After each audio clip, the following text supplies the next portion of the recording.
This video is to help A-level students understand the language associated with atomic structure related to electrons and their positions around the nucleus. At Key Stage 4, students are generally taught that electrons occupy and move round the nucleus of atoms in orbits, and these orbits are numbered 1, 2, 3, 4, 5, etc. outwards from the nucleus.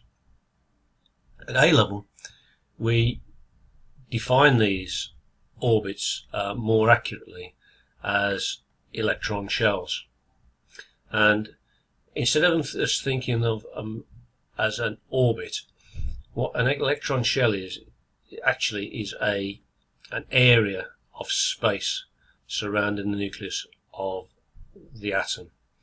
And the diagram here shows it. So the inner shell is this area of space, and the second shell is obviously the space outside of that, third shell, etc. And the numbers on this side of the diagram indicate the number of electrons which can be found in that area of space. And we'll come back to that later in this video.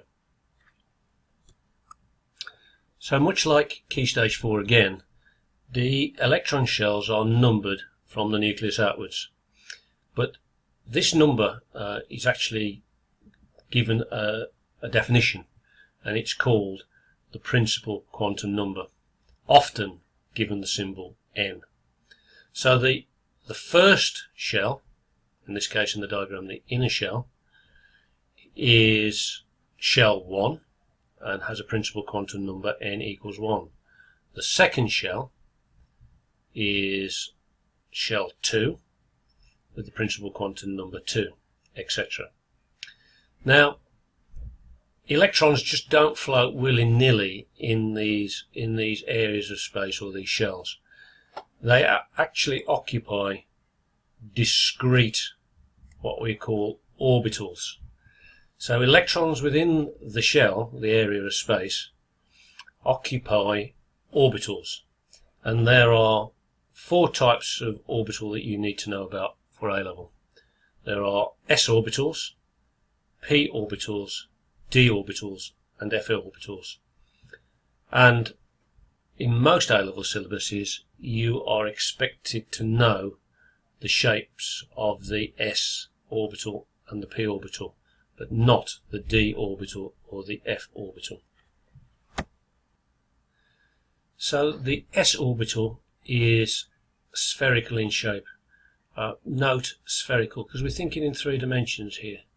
It's not circular, it's spherical, a bit like a tennis ball. And the spherical s orbital can hold 2 electrons. The p orbital is a mixture of 3 p dimensions. So there is a y dimension, which is, you can imagine, as a figure 8. There is an x dimension, side to side, again another figure of 8, and there's a z dimension, which is, and again, another figure of 8. But that's for forward and back. So we're thinking about a 3-dimensional structure, and each one of these p orbitals, x, y, and z, can hold 2 electrons. So the p orbital in total can hold 6 electrons, 2 in each of these dimensions: side to side dimension, up and down dimension, and front to back dimension. Now it's worth pointing out at this point that only 2 electrons can exist in the same area of space in the shell or the orbital, because we can't have electrons bumping into each other. Now the other question arises, well, electrons are negatively charged, so why don't they repel each other? And the answer to that is that electrons have a property called spin. Each electron has a property of spin, and one of the electrons we imagine spins clockwise, and the other electron spins anti-clockwise. And this clockwise spin and anti-clockwise spin have the effect of cancelling out the electron-electron repulsion, so they can exist in the same area of space without repelling each other. And we normally represent this spin as a series of arrows. So here is our two electrons in an orbital, and the one electron is represented by an up arrow, and the second electron is represented by a down arrow. We can extend this a little bit further by now looking at the s, p, d and f orbitals, and we can represent these as a set of boxes. Now if we think about s orbitals we know are spherical, and they can only hold two electrons. P orbitals, three-dimensional figures of 8s in the x dimension, y dimension and z dimension, as we previously discussed, and they can hold 6 electrons because we can put 2 electrons in the one dimension, the x plane, 2 electrons in the y dimension, and 2 electrons in the z dimension. D orbitals can actually contain 10 electrons in 5 different dimensions. And finally, F orbitals contain 14 electrons, 2 in each of 7 dimensions.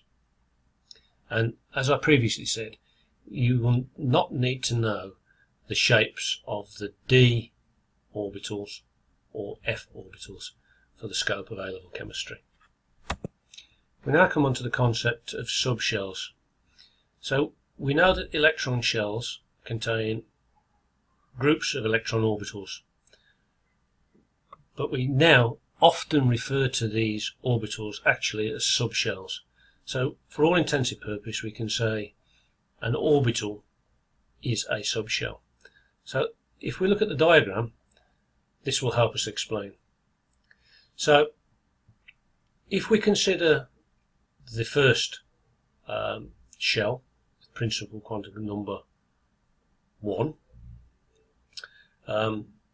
shell 1 only contains one orbital or one subshell, and this is denoted as 1s because it is an s-type orbital.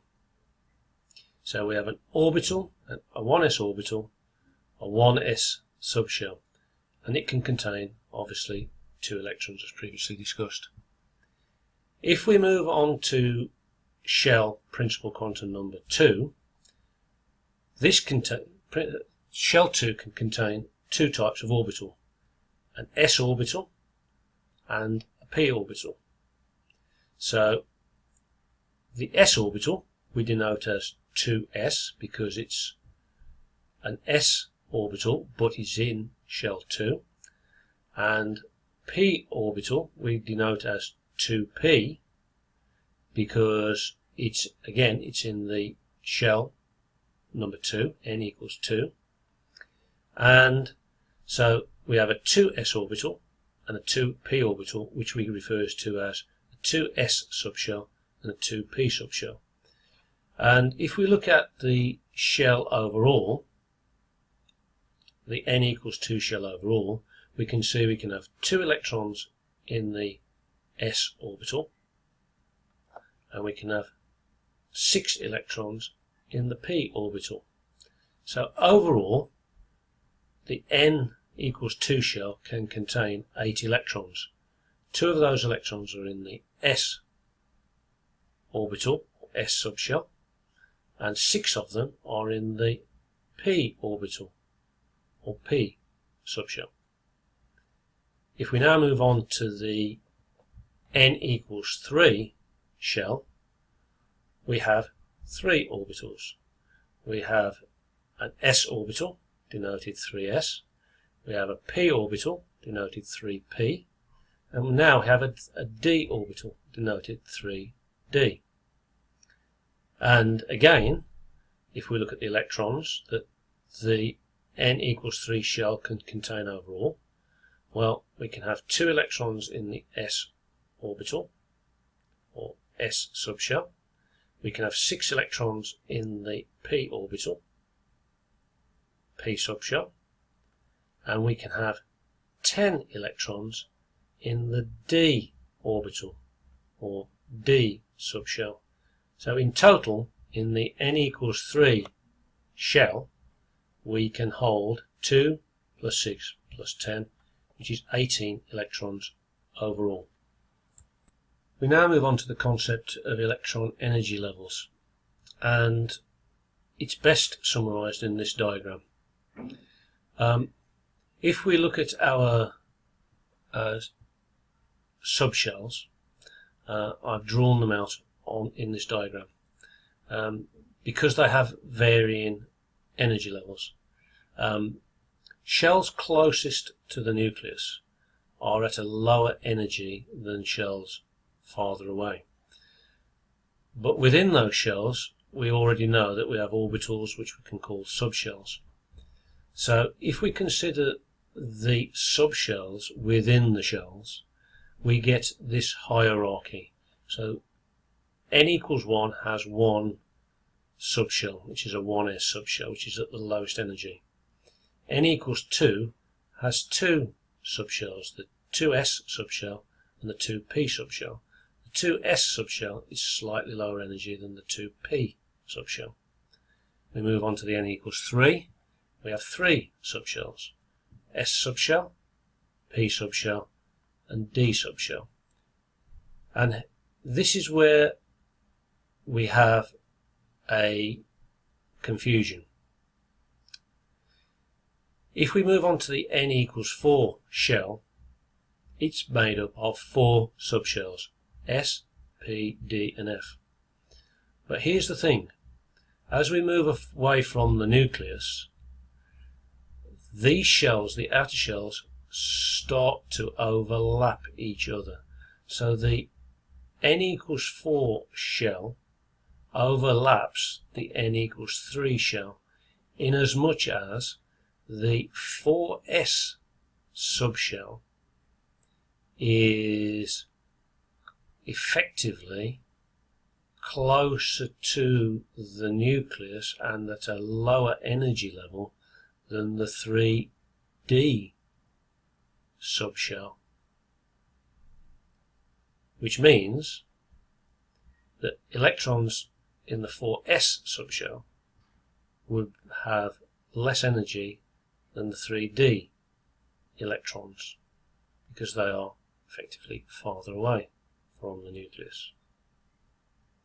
Now this has important consequences when we come to place electrons in subshells, and we will see this consequence in the second video in this topic.